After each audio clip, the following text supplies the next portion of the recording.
quite well, because no, I hadn't.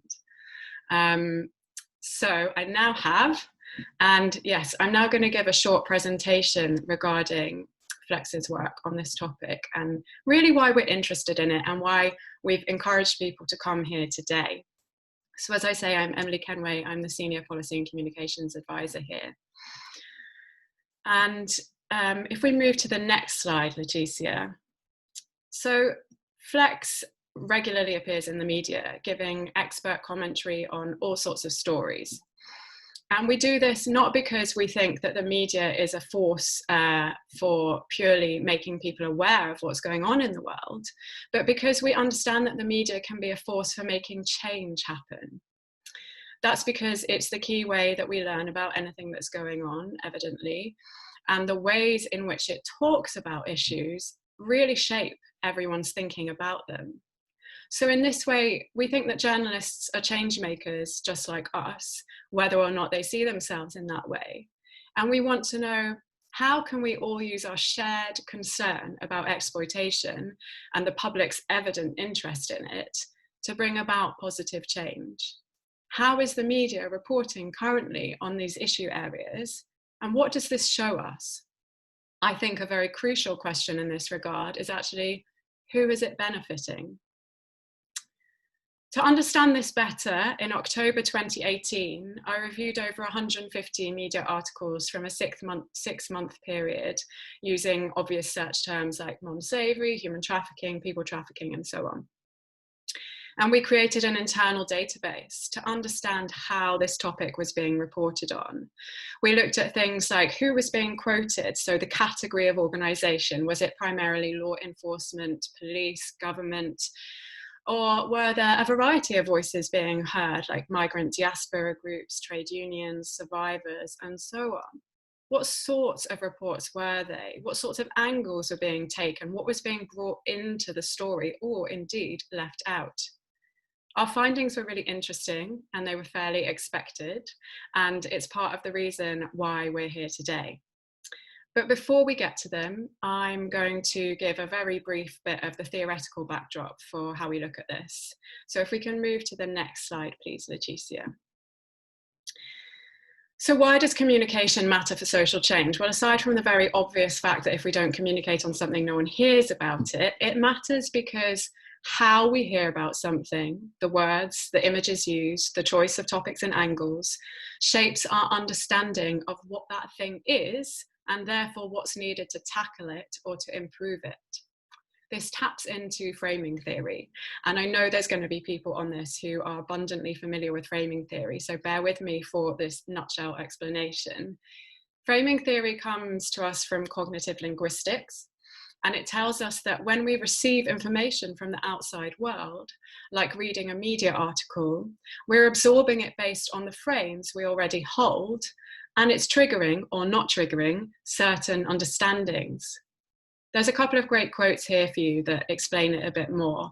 The top one is from the Public Interest Research Centre, PIRC, which is a UK organisation leading the way on using framing for environmental and social justice, and on the board of which I sit to declare an interest. And it says frames are mental structures through which we view the world, and that also makes them communication tools that we use. Another way of explaining it comes from Common Cause, another UK organisation looking at this, and this is a really useful way of thinking about it, I think. They say the frame around a painting or photo can be thought of as a boundary between what has been left in and what has been left out. Each of the elements placed inside the frame is significant and makes a difference to the meaning of the piece. Similarly, when we communicate about an issue, we consciously or unconsciously impose boundaries. The emphases, facts, concerns we include can make a real difference to the message conveyed. So when we think about modern slavery in this way, we have a question to ask. What's in the frame? What is it doing to our understanding of modern slavery when we view that picture? What's left out of the frame? And of course, why are these choices being made? So this is what we're really interested in looking at. And if we move to the next slide, please, Leticia. then we can start to say some of the ways that this might be applied to this topic. So modern slavery, for example, is often talked about as like historical slavery. So you see that in the use of Wilberforce in speeches, references to the UK previously, leading the way in abolishing slavery, these kinds of themes and narratives. And what this frame does is it portrays modern slavery as like historical slavery. That is a mistake of history, an aberration, something that we all wanted to erase, right? So we're positioned as if we are all on the same side now, all in agreement, all the new heroes to vanquish the new slavery, because nobody thinks that historical slavery should have continued. But in reality, are we all on the same side now? Does everyone want to end exploitation? Is exploitation actually working quite well for some people, or shall we say the underlying systems that produce it? Or we see it talked about as an illness. So companies talk about scrubbing supply chains, cleaning them up. The use of the word eradicate is everywhere.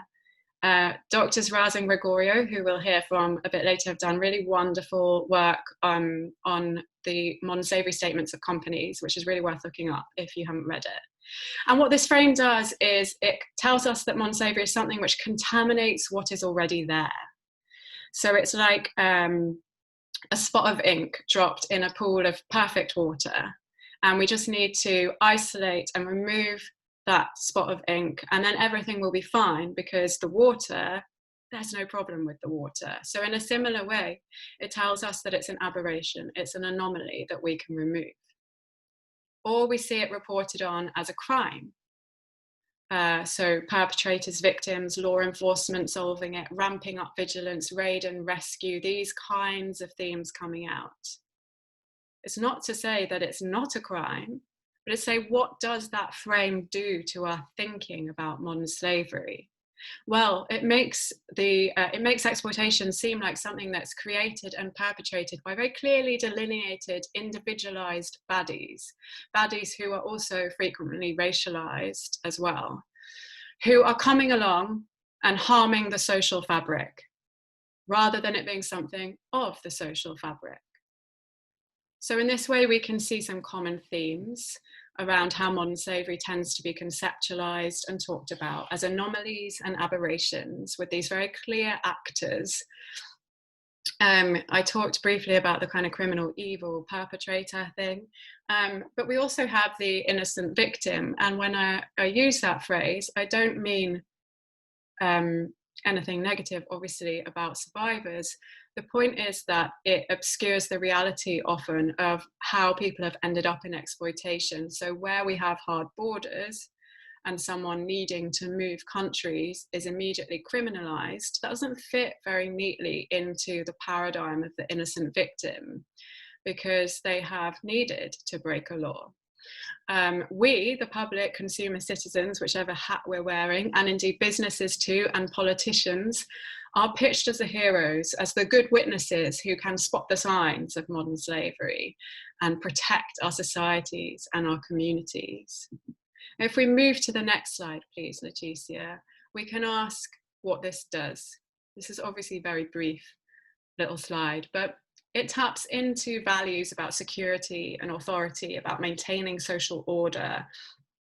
So we can see a particular kind of paradigm about what a nation state is, what a community is, how laws should be there, that is very protective and of a very specific political ilk. And as I say, it makes us seem to think that the system as a whole is not the problem, it's just these baddies infiltrating the otherwise acceptable system. This has a couple of effects. It means that really important prevention policies are overlooked. So, for example, if we think about living wages, which are an approach to dealing with poverty, if modern slavery is something that occurs as an aberration that is purely about a baddie kind of identifying a victim and coercing them into harm, then the idea that living wages might be part of the solution seems quite odd. But if we understand that poverty creates vulnerability and forces people into circumstances where they have to accept terrible conditions or indeed seek them out, then living wages look quite sensible. Trade unions are a hugely missing piece from the modern slavery narrative, and those of you who, like me, are often in meetings with companies, they are rarely mentioned as part of this. And yet, if we understand that having workplaces where workers are able to stand up for their rights, seek support, seek justice, that will make workplaces less porous to the erosion of rights, less porous to infiltrating people who want to coerce and reduce conditions, then we understand that trade unions are actually really vital to mitigating exploitation and minimizing it. It's not only prevention policies that get overlooked because of this, it also legitimizes very problematic policies. Immigration policies, harsh immigration policies being the most obvious category perhaps.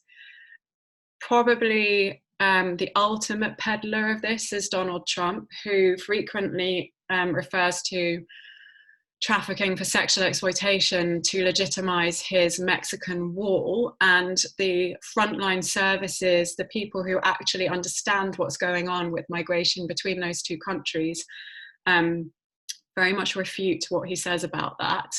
Priti Patel has also taken a similar approach with regard to the tragedy of 38 people dying in Essex last year, but I think a future presentation is going to say more about that, so I won't say too much. If we move to the next slide, please, Leticia, then coming back to this media review that I said that we did. Well, when we looked at this, we found that there were 4 categories in which articles fell, and they draw on those frames that I talked about earlier. So lots of articles take a purely criminal lens, talking about criminal justice, law enforcement, victim versus perpetrator, raids, and kind of a shock and awe approach. We've seen this, for anyone who's in the UK or following UK news, a bit with what's happening with the Leicester garment sector, around the kind of reporting being quite criminal in focus, and perhaps there's been less about labour market dynamics. Also consumer angles. This is your classic shop ethically and you too can solve modern slavery, spot the signs in your nail bar, and so on. There are some reports that are factual only. The BBC does quite a lot of these, which are literally just like 4 people were arrested in this place, and doesn't say much else. And then finally, systemic, which is the least common and obviously the one that we're really interested in. And systemic reporting means focusing on how the wider social and economic setting drives exploitation, what those other policy areas are that are constructing vulnerability, and so on. And so not talking about it as a surprising anomaly, but as a product of what's there. If we saw more of this, we'd want to see it going from aberration to system, to the deep and broad policy changes that are needed. From focusing on a criminal individual or gang to constructed vulnerability. So that's things that are provoked by poverty, migration policy, and so on. Yes, criminality can be part of the picture, but this isn't about necessarily saying that there's one way that's wholly true. It's about saying what is going to create change effectively. And we need to think about values. Do we want modern slavery reporting to focus on security, protection, authority, order, these kind of things? Or do we need to move it towards unity, the collective, us all in the same society with the same human needs, rather than a dichotomy of the trafficked victim and everyone else?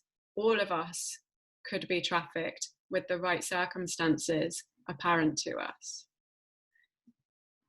So moving to the next slide, after doing that review, we really sought to embed what we found. We've collaborated on over 74 media pieces since December 2018, slightly more now, and entered into dialogue and provided information and thinking to countless journalists and producers behind the scenes, alongside giving presentations about this topic, indeed very similar to this one. And in all those media appearances, we've sought to ensure that the incident being reported is tied to its structural causes rather than to individual offenders alone. So, for example, where we saw the death of 38 human beings in a lorry in October in Essex, rather than focusing on Maurice Robinson, who was the driver of that lorry, or the kind of gang around it, we've sought to try to make sure that there is a message in the public domain about why people get into lorries in the first place to seek a better life for themselves and their families, otherwise known as migration policy. Or on an area we don't work on, for example, but another good example would be county lines drug trafficking involving largely British children. Understanding that the correlation there is between poverty or growing up in care and being dragged into county lines, and therefore needing to ensure there's a focus on that in how the public imagination is shaped. We also go in the opposite direction. So from the structural cause to the incident, when we can. It's always difficult to get the media to cover things that haven't happened yet. But we've done this with, for example, post-Brexit immigration policy that, as it currently stands, is very likely to lead to increased levels of exploitation. Or with COVID, the lack of financial support from government for many categories of migrants, likely pushing people into destitution and exploitation in due course. So finally, on to the final slide. This is one of my favorite quotes on this kind of way of thinking about things. So from 1921, a book by Walter Lippmann, Public Opinion. The way in which the world is imagined determines at any particular moment what people will do. And this is really what this is about for me, certainly. How are we allowing modern slavery to be imagined? How is the public understanding this problem? And what is that doing? And as I said before, who is that benefiting? So that's a bit about our work on this issue.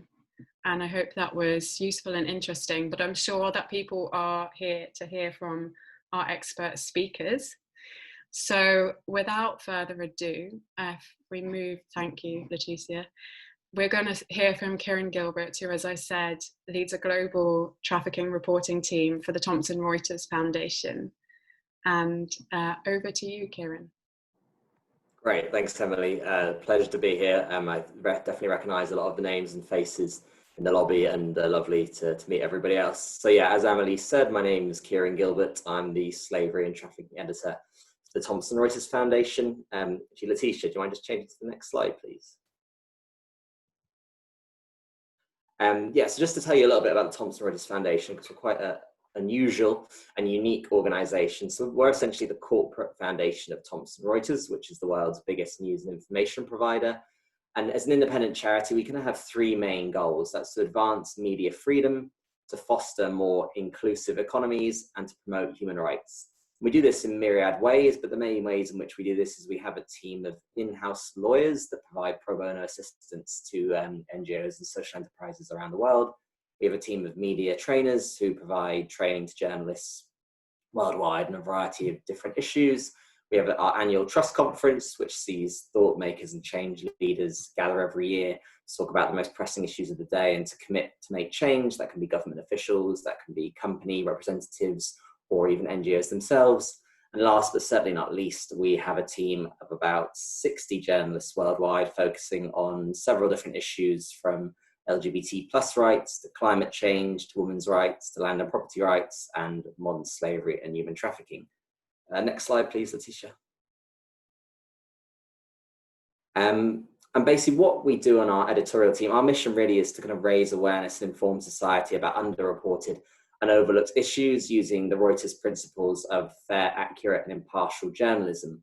So a lot of you might be familiar with Reuters, but whereas Reuters does the kind of financial and political news and breaking news, we focus more on human-centric stories and providing more deep dive analytical coverage that kind of complements Reuters coverage, but we try to go one step further where possible and often keep headlines kind of in the spotlight. So a good example will be, of course, the Boohoo House scandal in Leicester. Reuters will have done the breaking news on that, or they would have reported on the revelations and the investigations by the Sunday Times, the report by Labour Behind the Label, and then kind of Boohoo's actions. But we would go one step further and ask questions about legal changes, about how brands can better protect suppliers, about how community efforts, unionisation are important. And in that way, it works quite well hand in hand for the most part.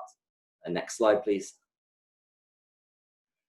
So yeah, we've been covering modern slavery for the best part of a decade or so.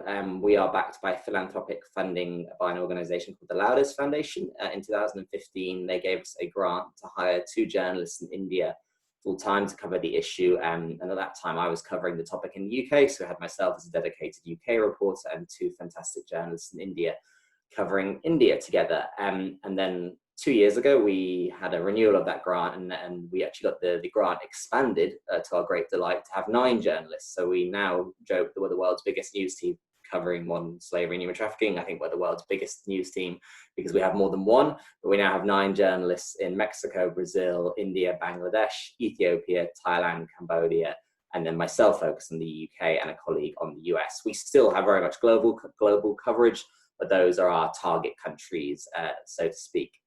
So what we do is we do pride ourselves basically on fair, accurate and impartial journalism, but journalism that also strives to be nuanced, ethical and humane. And, we're trying to strike the right balance when it comes to covering modern slavery and human trafficking. I think Emily set the scene quite well for me there, but we do try to report on the issues in a systemic way that doesn't just treat the issue as a criminal matter.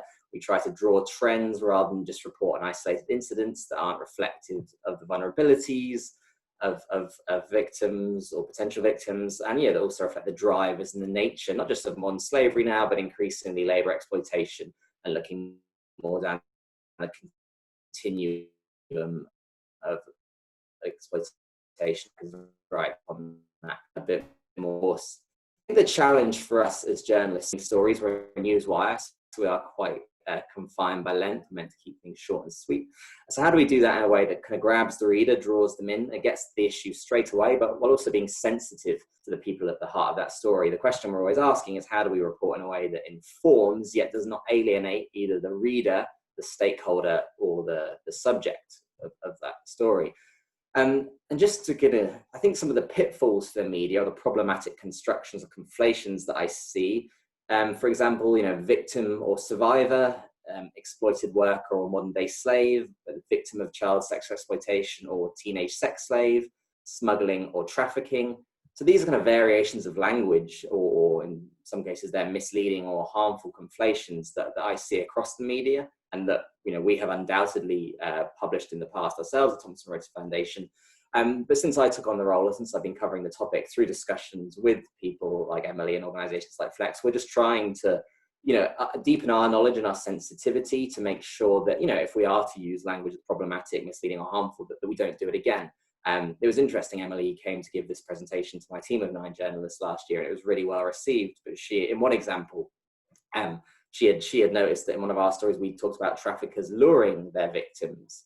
And I have to be honest, before she'd mentioned that, I'd never really seen the word lure as problematic, but Emily made the fair point that it was kind of dehumanizing the victim, taking away their agency, playing into that kind of, construct perhaps of the innocent victim, and even maybe one level kind of reduce them to being like an animal, because you lure an animal, you don't really lure an individual. So actually since then, it's just another thing that, we have started to think about, not just the obvious things. Again, if you look back to our coverage from 5 or 6 years ago, we would have used sex slave, I think, quite regularly, because it's short, it's snappy, and it grabs the reader's attention. But it's very much a banned term now. And if any of my journalists filed a story with the expression sex slave, they get a severe telling off, because, it's just basically, to kind of reinforce the points Emily made, we have a responsibility not just to tell the news, but to deepen and broaden the conversation, to help change the narrative, and to make it more sensitive, to make it more ethical, and to make it more humane. So, I've been thinking about this a lot when Emily asked me to speak about perhaps, you know, the messaging and the narrative. I think for us, it's probably changed in two main ways. So I think actually the victim survivor kind of shift is one. I don't just mean that in the simple way of kind of, you know, using the word victim or survivor, or using them kind of as synonyms. I mean more the narrative. Because I think, again, years ago when you read most coverage of modern slavery, and especially sex trafficking, a lot of the news coverage was really focused purely or wholly on the ordeal suffered by the victim, and then also, you know, the pursuit of justice against the perpetrator. But it was very, very simplistic and very confined in its scope. And as Emily said, it kind of just reduces it to a criminal issue. And, you know, it was just very demeaning, I think, and simplistic just to focus on that exploitation. So I think now, and something we've tried to do is move away from that, move away from what's happened in the past, and to say, well, actually focus on the lives now and the futures of survivors. So what are the challenges ahead, the obstacles they face from basically on a personal level, but also a wider, broader level, whether that is linked to migration policy or, you know, in the UK, issues around NRM, housing and substance payments. So, you know, now we're looking more holistically, we're thinking about telling the stories of survivors. So what do they need, you know, in terms of healthcare, counselling, education, training, jobs? And, you know, what is their take? You know, what is the role, the perspective they have on the state of any given context in the country as regards, you know, exploitation, and then efforts to help survivors, help them rebuild their lives. I think by doing these more forward-looking stories and by doing follow-up stories in this respect, the media can basically humanize rather than exploit survivors. You know, we can play a role in highlighting their needs and also the groups who are working with them, you know, to help them themselves. So I think that's an important shift that, you know, we've made that a priority, but I have noticed that increasingly amongst other media organizations as well.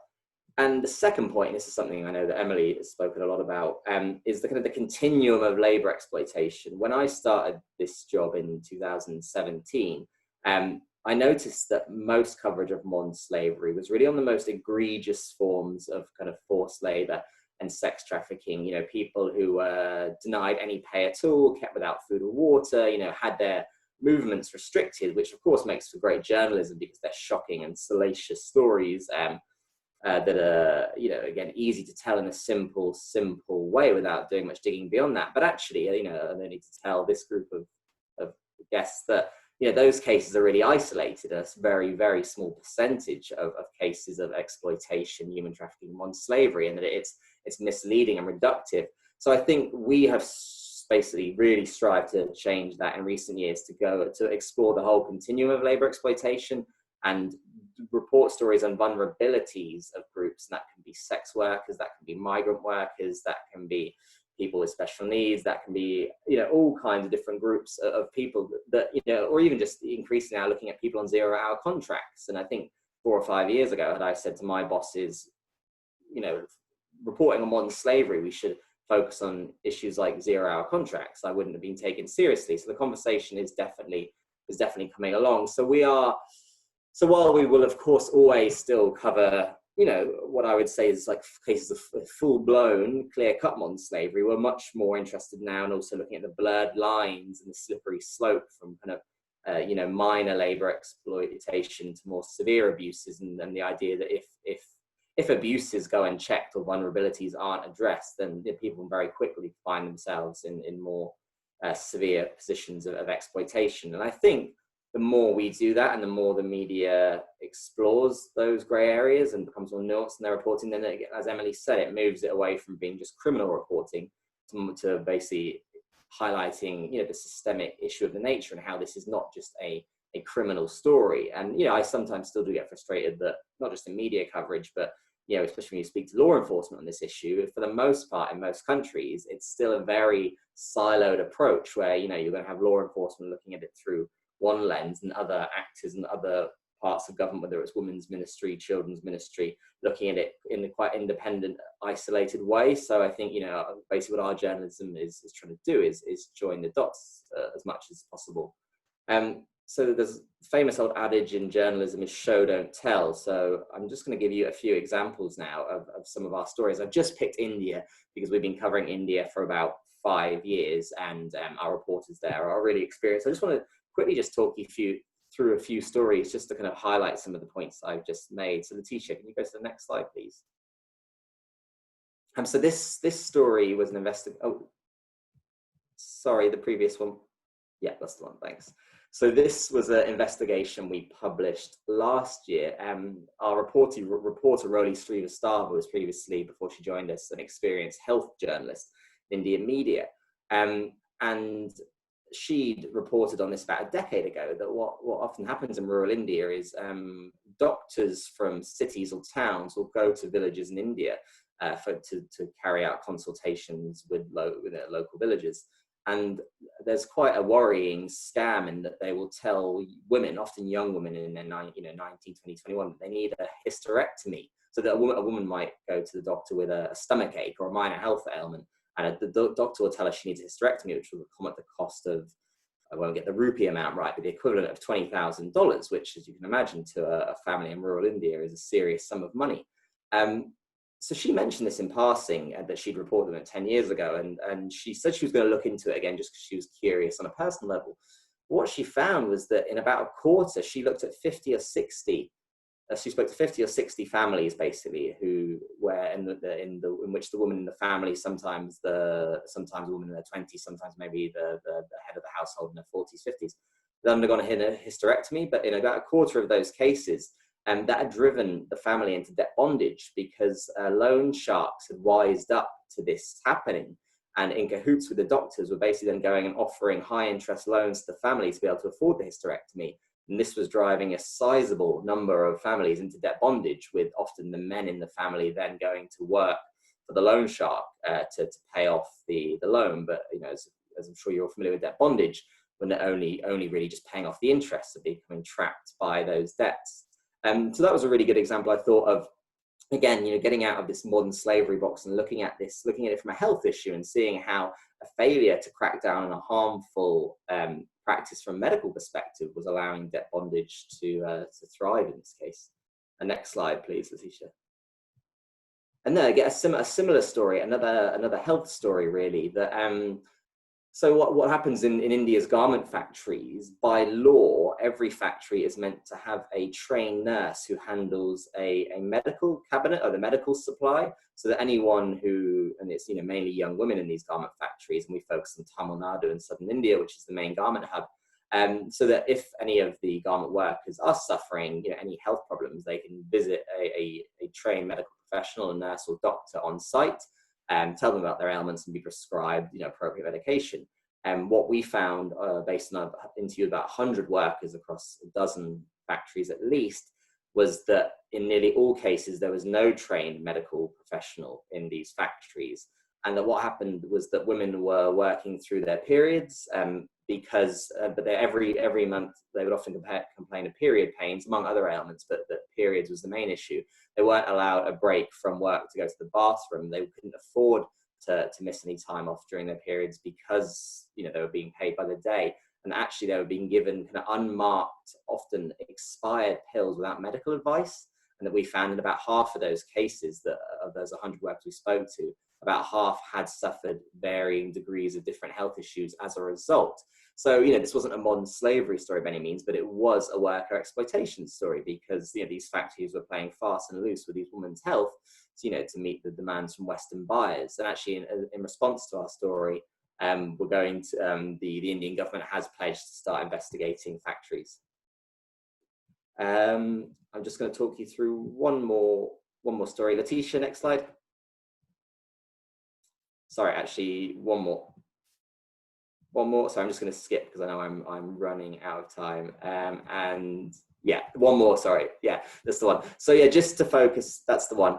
Yeah. Also, we try to do more forward-looking and solutions-based stories as well. We want to give agency as well. It's very easy for us to focus on the exploitation and the vulnerabilities. We also do try to focus, do solutions-based journalism where possible. So this was a great example whereby one radio station, again in this garment hub, Tamil Nadu, had under great pressure from local garment leaders and unions, had given I think it was 2 or 3 hours every week, where some of the women leader workers went on the radio station to talk about the concerns and the issues facing women in the factories. And this did, I think, put quite a lot of pressure. We only had anecdotally on factory leaders because, you know, when it's word of mouth, it's easier to ignore. But when there's a local radio station where women are talking about the exploitation or the unfair conditions and demands in the factories, then I think anecdotally in some small way, it did help those women demand better change in those garment factories.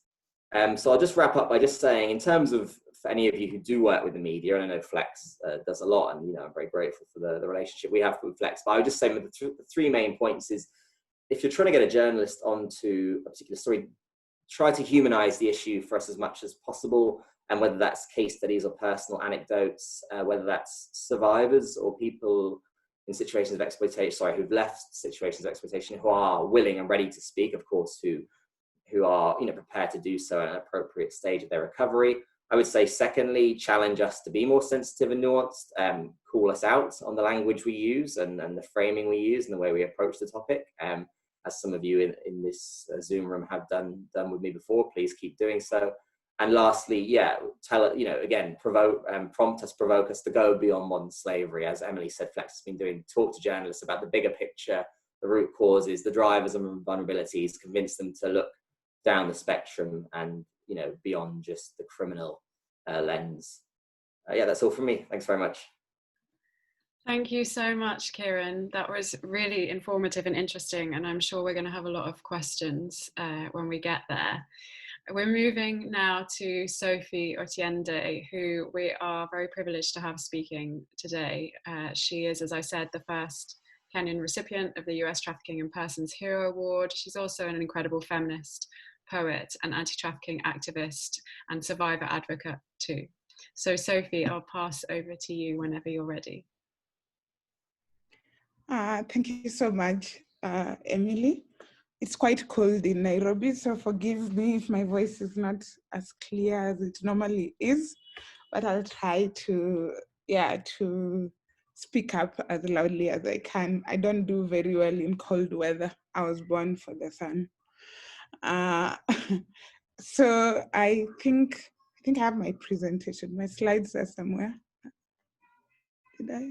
Sophie, Leticia is showing your slide for you, so you should be able to see it on your screen, and when you want it changed, just say, change the slide, please.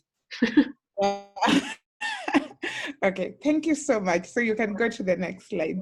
I think the stories, this conversation is quite interesting, especially for someone like me who joined this movement. I always say I joined the counter-trafficking movement and found out that my experience was trafficking, and then saw how your life shifts, especially when it comes to messaging and narrative, when you move from practitioner to this is my story, I'm a survivor, and that whole thing. It's almost as if me saying that I was a survivor completely shifted who I was and how everyone perceived me to be. And it actually says a lot about narratives and how actually certain words and how you identify yourself and how generally some of the messages that we've created in the media or we've created out there have basically impact how people treat you eventually.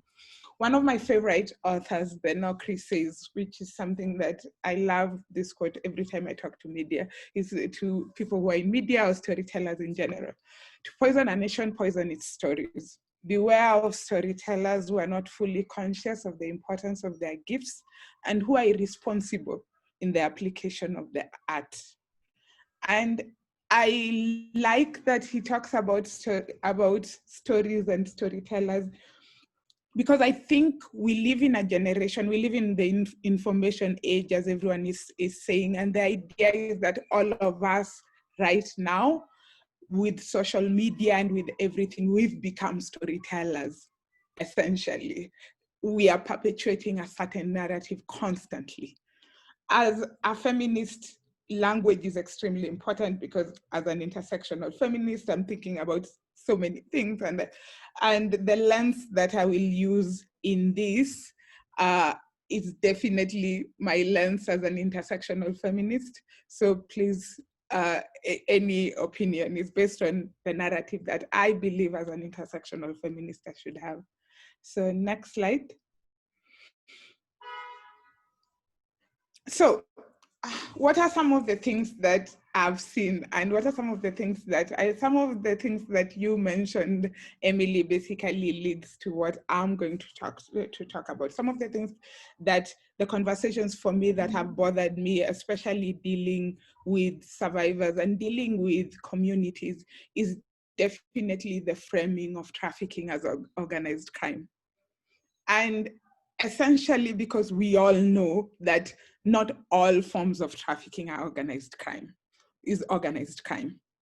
There are all these other types in between. And for someone like me who comes from where I come from, and especially from my story, my story is not organized crime. It's just exploitation. It's simply someone taking advantage taking advantage of a situation. So that's how our law in Kenya basically talks about things like forced marriage and early marriage as part of trafficking. Where are those stories?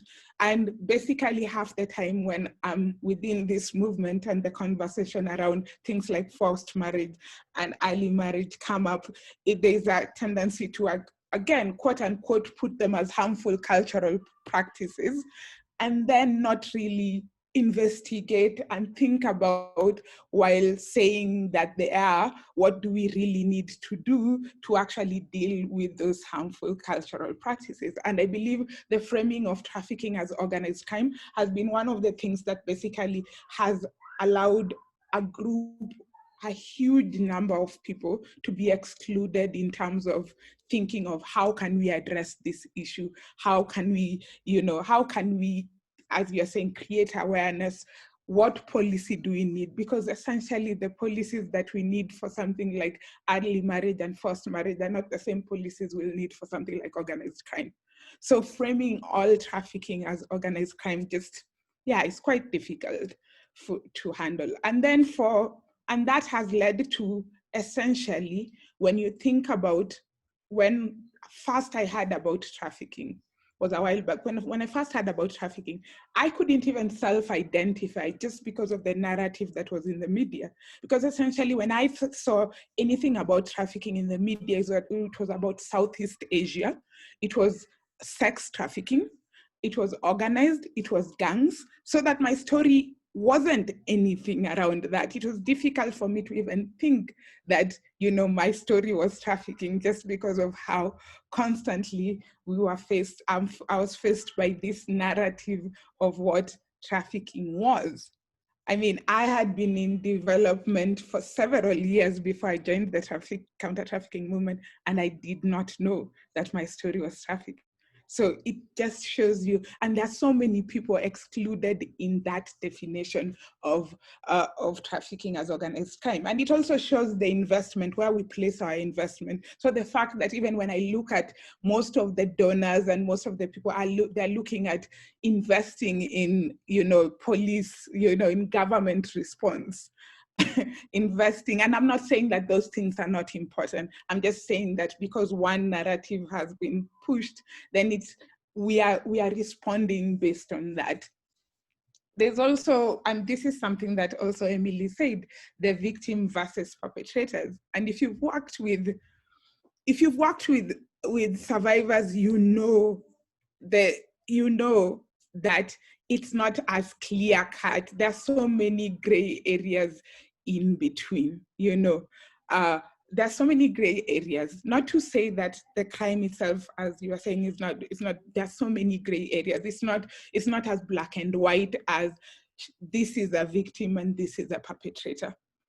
It's not that. I've been in situations where all of it is mixed, everything is, as someone starts off as a vulnerable person, they end up being abused, they end up abusing other people and end up recruiting other people. And where are those stories? Where are those nuances, and how are we covering them? And I think it's extremely important for us to do that, because definitely the narrative that survivors do not have agency is something that needs to stop, because even the way we provide care, it's difficult to provide care if you're constantly assuming the person that you're providing care for doesn't have the ability to make decisions for themselves. And even where we see this is the whole issue of migration and people really questioning the issue of dangerous, why are survivors making these dangerous journeys? Survivors or victims make illogical decisions or don't have agency. It's so easy to think that people choosing to move is illogical, standing from where we are standing from. And for me, again, we go back to narrative. What's the narrative we've actually made? That, the journey that most migrants make is not logical from where we are standing. Again, the forced labor versus sex trafficking. And this has been mentioned again, few stories on forced labors, more stories on sex trafficking. And even when it comes to sex trafficking, one of the examples that I give, and this is my experience working in Kenya, working with law enforcement in Kenya, because we've helped law enforcement actually go when they go on raids to identify survivors and to basically see how we can be able to help. And the most interesting thing was always the fact that the police would call us when they identified Asian women in a brothel, and they would be able to identify them as survivors of trafficking. But when they raided brothels and they found Black women, they basically penalized them. And it was for me, it was so interesting to even see it. And one of the things I had a conversation with the police officer, and I was like, okay, what's the difference? Like, what is really the difference between the last week when you called me and this week? Why is it that this week you didn't call me when you had this case? And most people didn't have an answer. When you think about it, it's again the perceptions that we've created about things, these things. And we've spoken about the nuances, we've spoken about racism, and also talking about the same thing about raids. Previously when I worked with HAT, we were collecting data, and if you looked at all the stories that are told in the media, you would assume that most survivors are rescued by the police, almost rescued by the police, just because of the narrative we've created around raids, around rescue, around banging doors and finding a group of people, as we are saying, somewhere. When in reality, when I look at the data and most of the survivors that I've dealt with, maybe only 2% was a result of police raids. The rest was a result of either someone in the community speaking to them and basically telling them that this is how you can be able to get help. So when we also create a narrative that this is the only way people get out,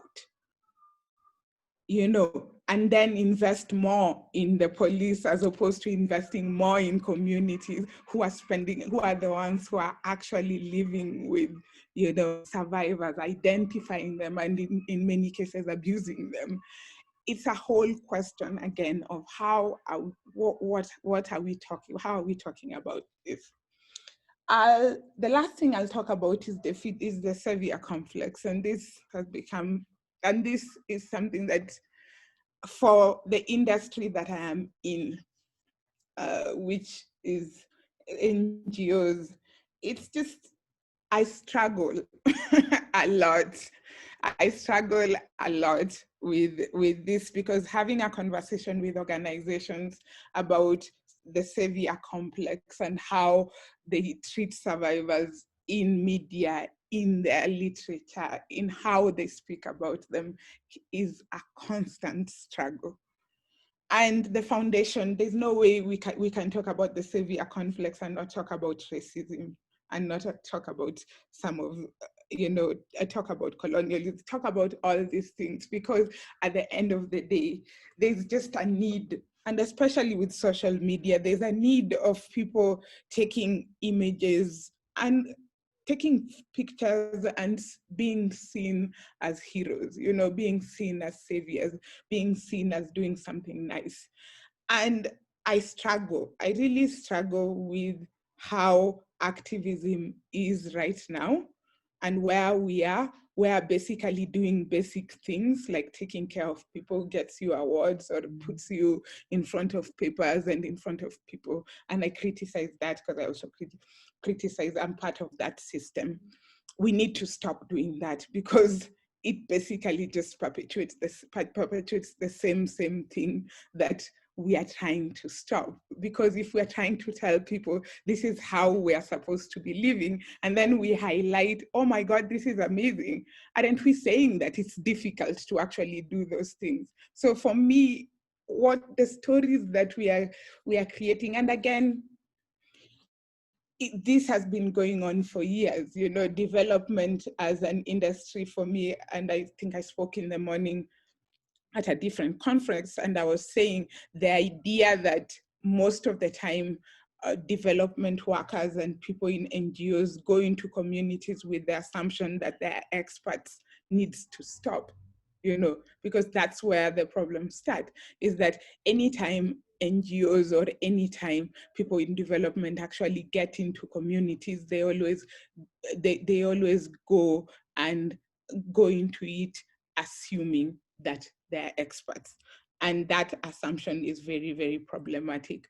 So for me, those are just some of the things. I'm a huge fan of talking about practice and talking about ethics. So one of the things that I'm very keen about is actually also saying what are some of the practical things that people can do to shift this. And I talk about ethical storytelling, because I know as people who are doing media, you are allowed to do whatever you want to do. But ethically, I hope we can have a broader conversation of what is allowed, what is necessary, and what is unnecessary. And also just working with grassroots organizations, because that's where most of the stories come from, and ensuring that at that level, mistakes are not being made at that level, because that's the reason, that's the problem. My problem with the movement in general, the counter-trafficking movement, is that it can be very elitist. And most of the counter-trafficking policies is really from the top to the bottom. Most of the counter-trafficking policies are not made in consideration of the people at the bottom. So essentially, by the time a narrative is developed, so many mistakes have been made and values have not been considered. Thank you. Thank you so much, Sophie. That was absolutely wonderful, and so much food for thought and interesting points in there. Yeah, absolutely fantastic. So Sophie has to leave us a little bit earlier than we'd planned for, and may not be with us when we get to the Q&A. So if you have a question that is purely and solely for Sophie, if you can type it into the chat box that you should be able to see. You can make it appear by hovering over the screen, the slide, and at the bottom there's a bar with a box saying chat. If you click that, the chat box will come up to the right, and you can type questions for Sophie in there, and she can answer them while we move on to the next presentation. But yeah, thank you so much. That was really interesting. So I'm delighted that our final presentation is from Doctors Christiana, Gregoriou and Ilse, who do very interesting research on modern slavery and language that I came upon about a year ago with a lot of intellectual geekery excitement. So I am personally very excited to hear from them, and I hope that you're going to join me in that excitement. So just passing over to you both now for your presentation. Right, thank you very much. I hope you can all hear me. Please let me know if you can't. Yeah, hopefully my video and my audio are both working. So can I have the next slide?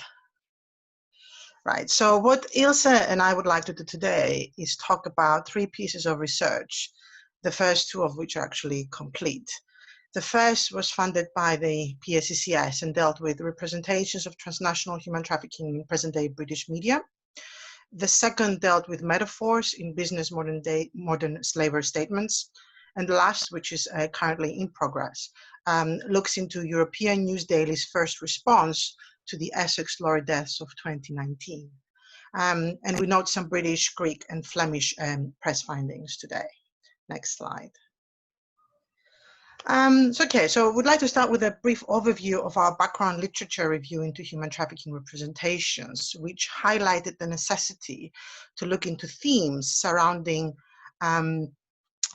who the victims and the perpetrators are and how they're portrayed, what kinds of trafficking are reported on, what the difficulties are when it comes to classifying something as trafficking, issues of victim criminalization and victim blaming, and so on.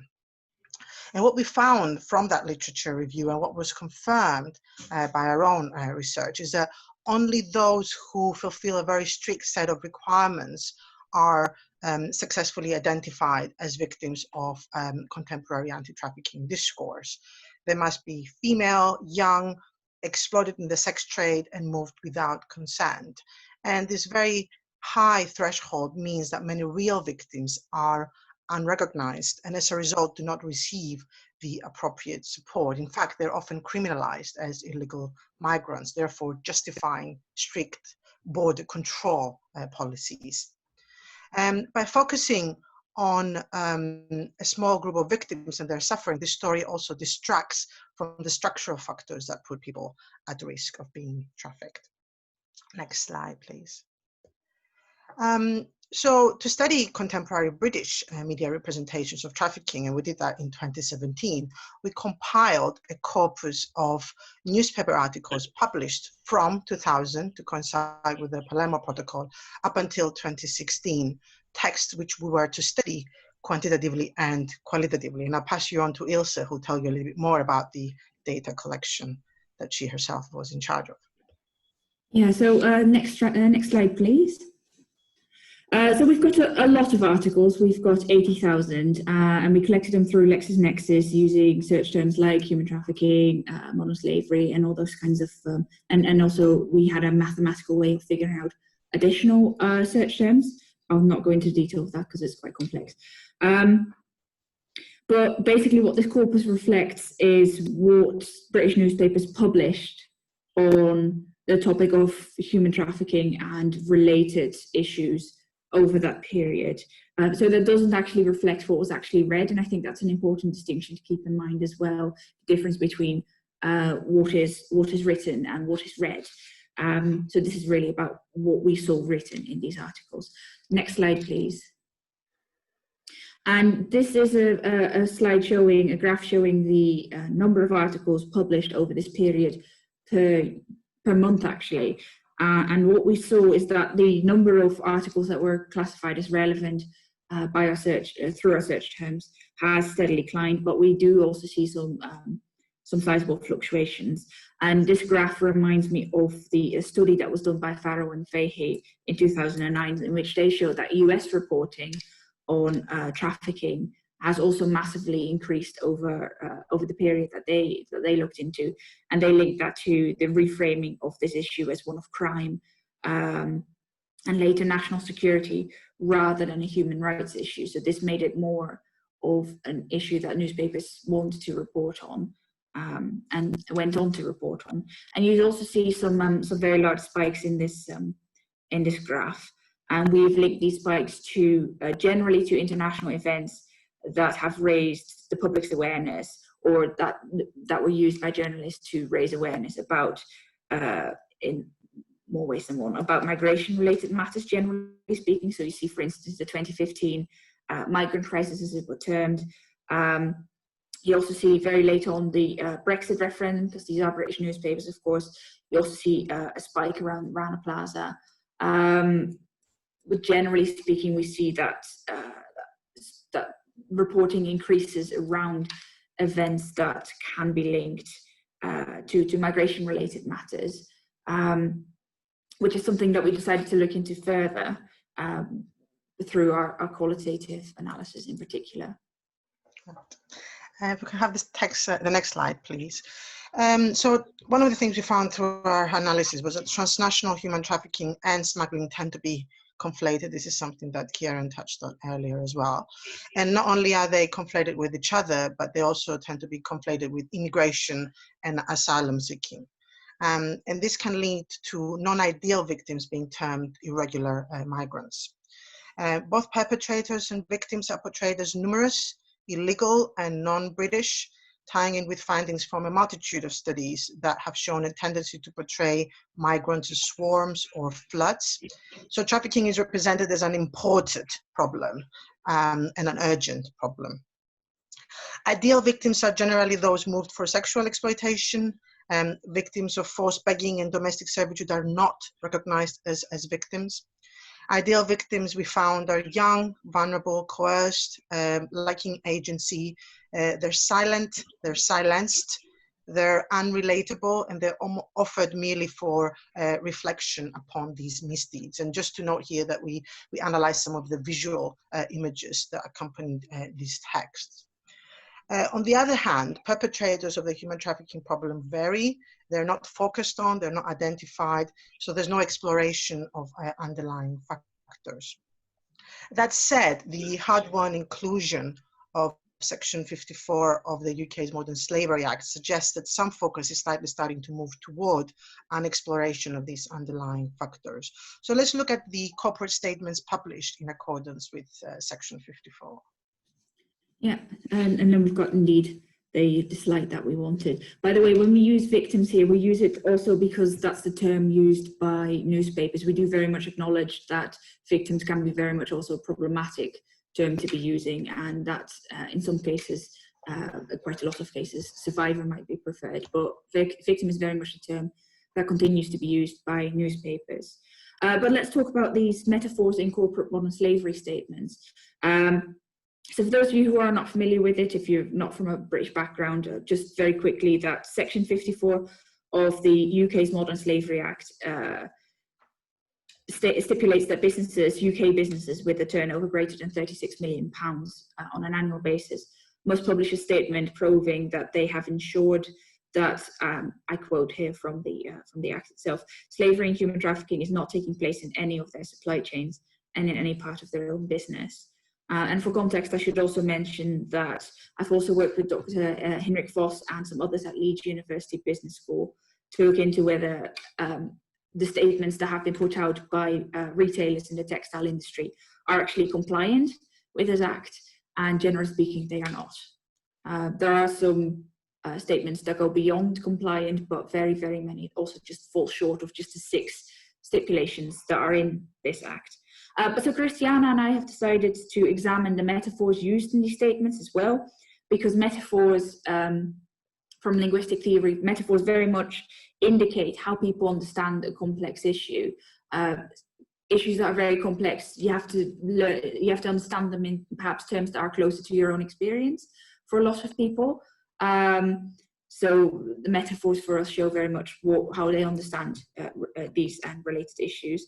And we've specifically focused on the statements published by large UK multi-channel retailers, being Marks and Spencer's, John Lewis and Mothercare. And they've all published these statements in 2016, 2017 and 2018. And their primary focus, or one of their big channels, is textile retail. Which is of course big and notoriously problematic. But I also want to acknowledge that Marks and Spencer's is often put forward as an example of good practice within this industry. So that's another reason why we chose to focus on specifically these statements. So they are supposed to be the good ones. Next slide, please. So what we found is that there's this recurring metaphor that portrays modern slavery very much as an unwanted substance. So it's a stain or it's an illness, and it's located in the conduit that is the supply chain. So the supply chain is very much visualized as as a conduit. I think that's quite a common metaphor anyways for supply chains. But in combination with that substance, you do get this whole sense of it's spreading, it's growing, and that implies the need for a very aggressive treatment-like response. And we also see, with regard to the responses, they're very much in the domain of war and violence. So we've got words like eradicating, combating, tackling, targeting. And these violent metaphors very much justify physically violent responses as well. And physically violent responses to suppliers, to people that might be characterized as perpetrators, etc., will also have a broader effect and can also re-traumatize or further traumatize and harm those who've already been exploited. And related to that is the objectification, linguistic objectification of these company suppliers, workers. They are grammatically portrayed as being acted upon. They've got very little, if any, grammatical agency.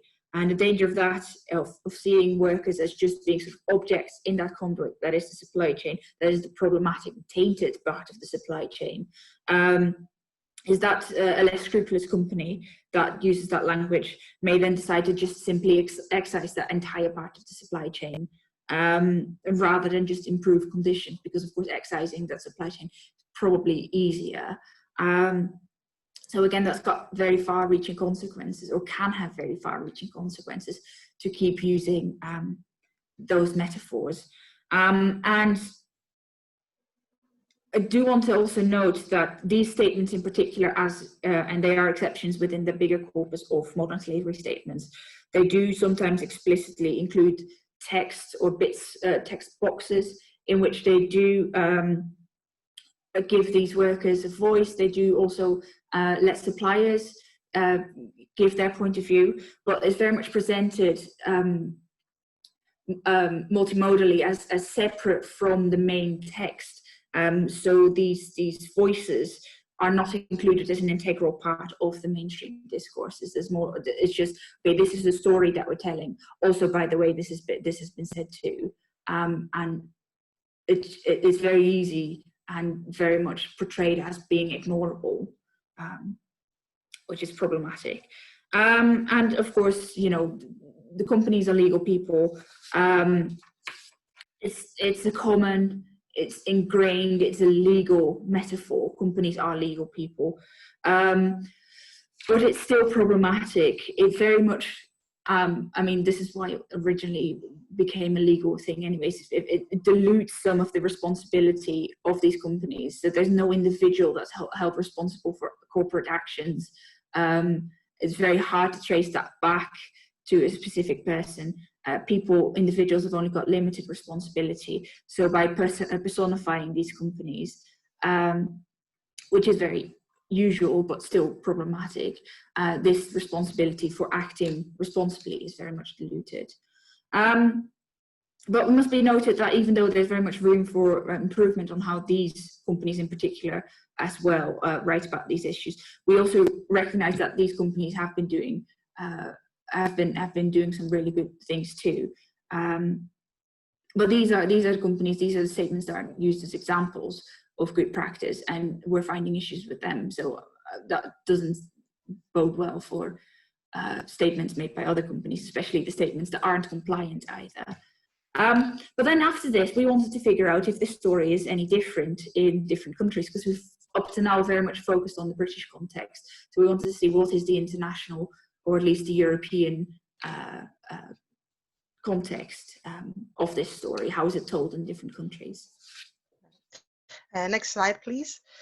So in the early hours of October 23rd, 2019, 39 people were found dead in a refrigerated lorry in Grey, Sussex, UK. And what we're currently working on is an examination of the early first 48-hour reporting of that event in several European countries, at a time, of course, when very little was known about what actually happened.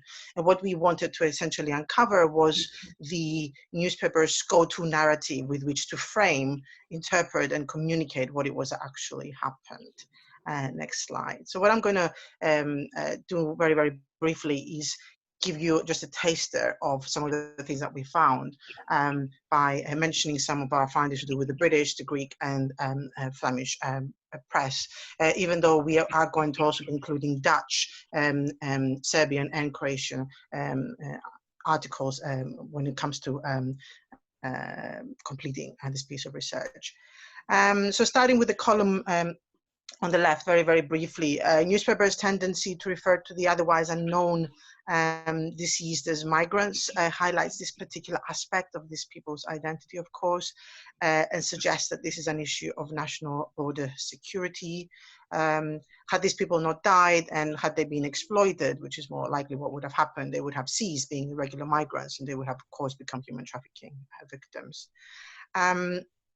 Some of the more liberal papers refrain from over-focusing on where it is that these individuals are from, and actually some papers more objectively rather, frame this event as being one that's to do with a vehicle-related tragedy and that involved the exploitation of people and their murder, ultimately, with the Independent specifically exploring in some depth as to why they might attempt such a risky journey.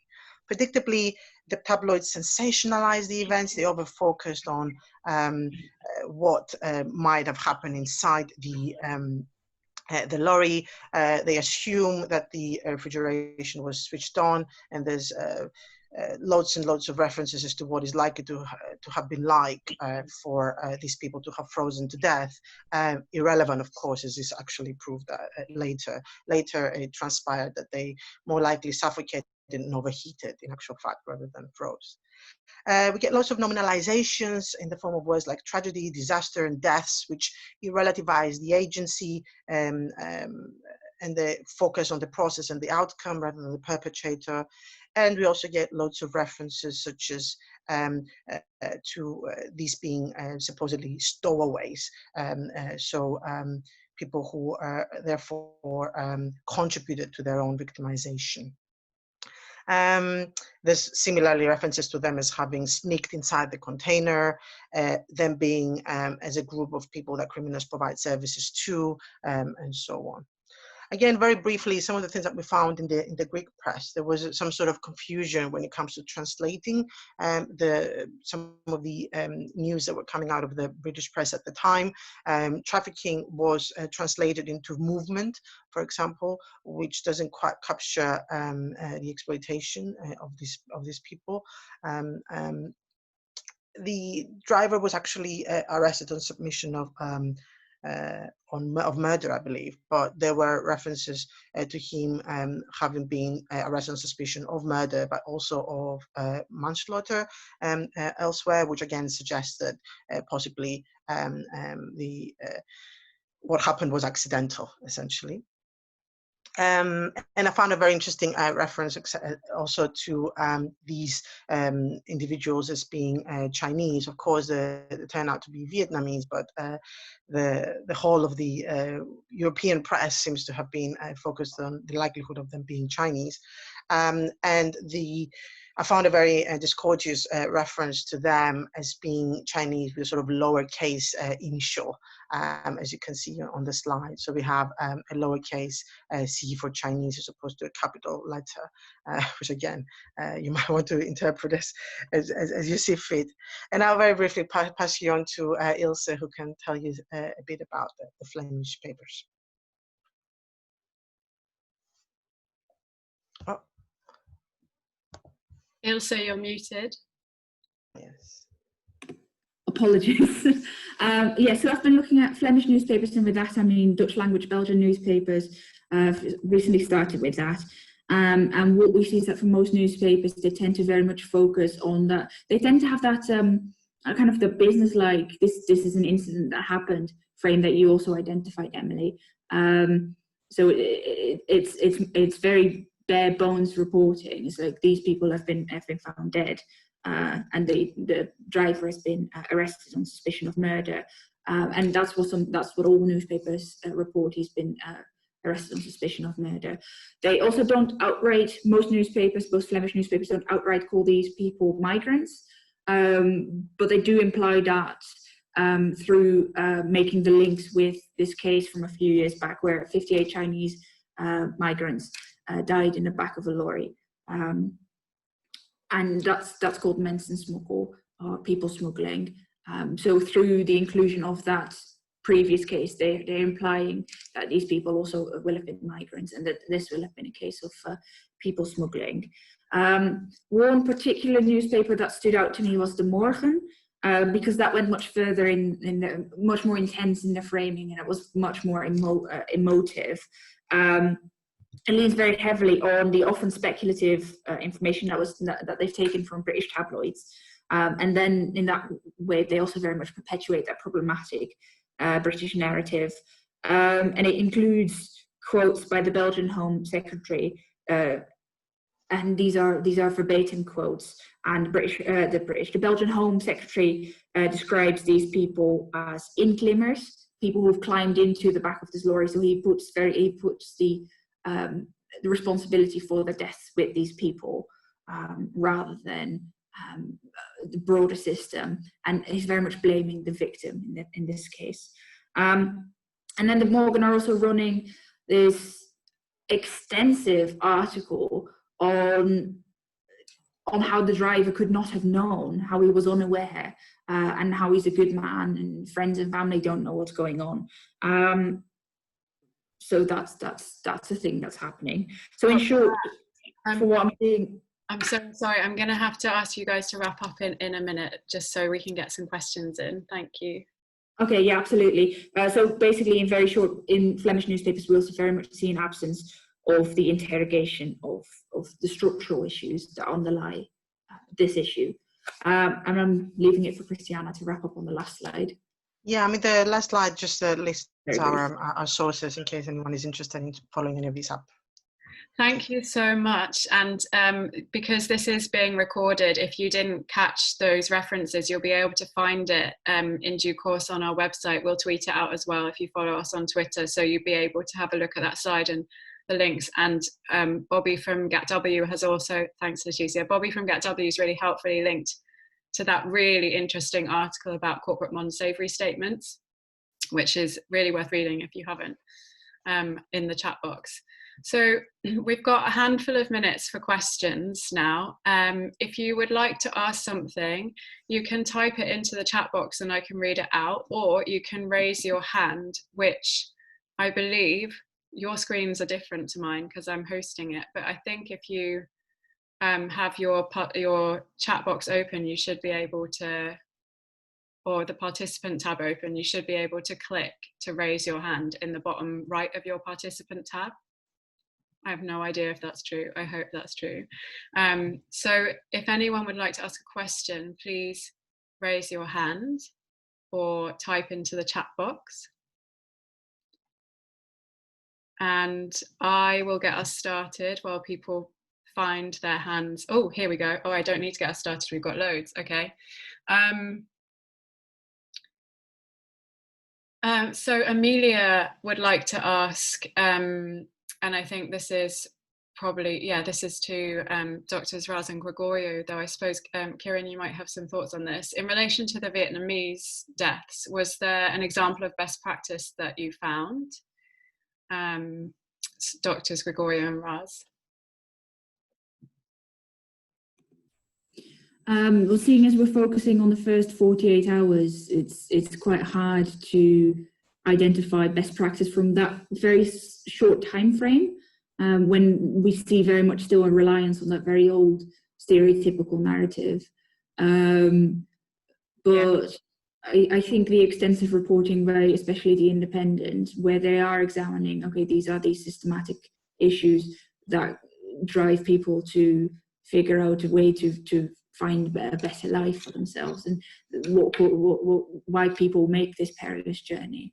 And because these are, of course, indeed, as has been pointed out, rational choices, why it is that they've made these choices and why they are vulnerable. So the Independent has been, in those 48 hours, been better.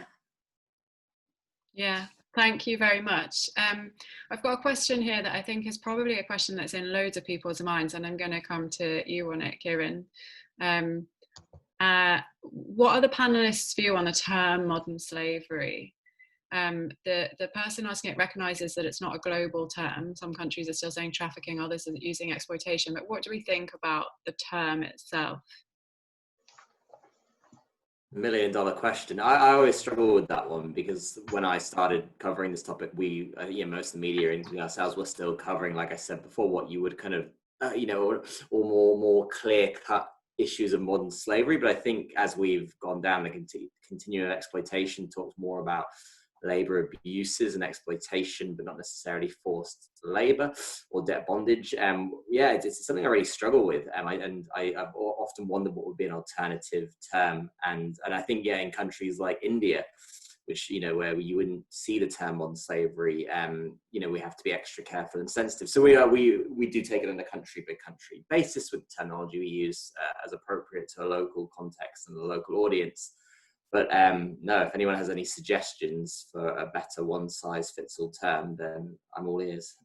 Yeah, I think it's a really interesting question. And like the obvious word we could be using is exploitation, and people will notice that Flex does tend to use that word, but clearly modern slavery has created this kind of campaign buzz and this brand and this pull, which in some cases has created something positive in terms of bringing attention to harms that are being overseen, perhaps, for example, with migrant domestic workers, but has also created this really problematic story and narrative as well.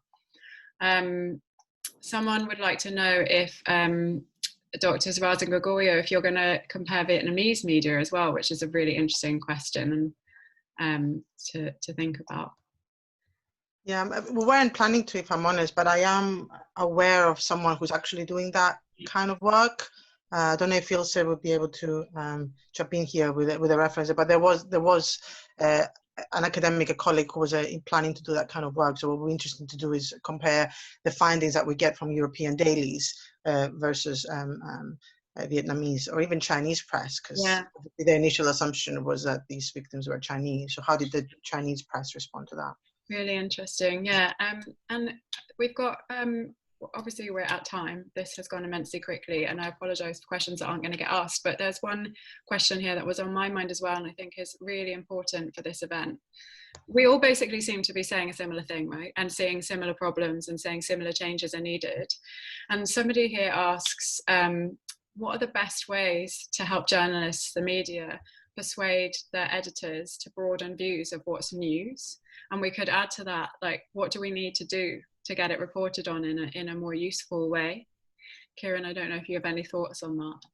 Yeah, I'll try and keep it brief. That's a really good question. It's something we ask because we run training courses for local journalists in the countries in which we have reporters, so Mexico, Brazil, India, Bangladesh, Ethiopia, Thailand, and Cambodia. And it's fascinating. I've been to help lead or co-train on those courses, and it just really depends on the media landscape and the climate in each country. But I think in a nutshell, I think editors are always going to want, news is first and foremost the most important thing for a journalist. You want to be there on the day covering the issue. And as Emily noted, often that coverage is quite simplistic or just, lists the facts, but not the context. So I think really it's trying to equip journalists with the skills, the knowledge, the tools to support these kind of conversations, so that in addition to that news story, and that may still be limited or simplistic or at worst problematic, but in addition to the news story, they can then seek to do more in-depth or follow-up reporting in the coming days or weeks. I think the problem is in many news organizations, there isn't necessarily the